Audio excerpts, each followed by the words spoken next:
നിങ്ങൾ സ്പിരിച്വാലിറ്റിയിൽ ആത്മീയതയുടെ പാതയിൽ സഞ്ചരിക്കുമ്പോൾ തടസ്സങ്ങളില്ലാതെ മുന്നോട്ട് സഞ്ചരിക്കണോ? വേറെ ഒന്നും ചെയ്യേണ്ട, സാക്ഷാൽ മുരുകനെ സ്കന്ദനെ ഭജിക്കുക എന്നുള്ളതാണ്.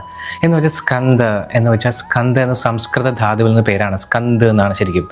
ആ സ്കന്ദ എന്ന് വെച്ചാൽ ആക്രമിക്കുക, ചാടുക, നേടുക എന്നൊക്കെയാണ്. എന്ന് വെച്ചാൽ ആക്രമിക്കുന്നത് നമ്മുടെ ഉള്ളിലുള്ള ശത്രുക്കളെയാണ്.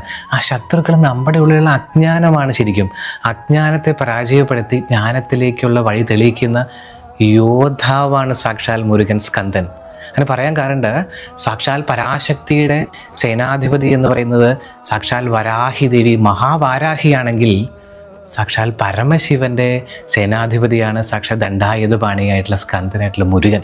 അത്രയും പ്രാധാന്യമുണ്ടെന്ന് മനസ്സിലാക്കുക. അപ്പോൾ ഭഗവാൻ ആ തടസ്സങ്ങൾ ഇല്ലാതാക്കും. അപ്പോൾ തടസ്സങ്ങളില്ലാതെ മുന്നോട്ട് സഞ്ചരിപ്പിക്കുന്നവനാരോ അവൻ ഗുരുവാണ്. ഭഗവാൻ ഗുരു തത്വമായിട്ട് അവിടെ നിങ്ങൾക്ക് വഴി തെളിയിക്കും.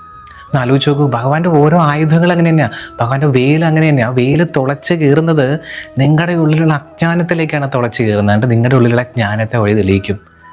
അപ്പോൾ ഭഗവാനെ ഉപാസിച്ച് വേറെ ഒന്നും ചെയ്യണ്ട, നിങ്ങൾക്ക് എല്ലാം മുന്നോട്ട് കൊണ്ടുവരും.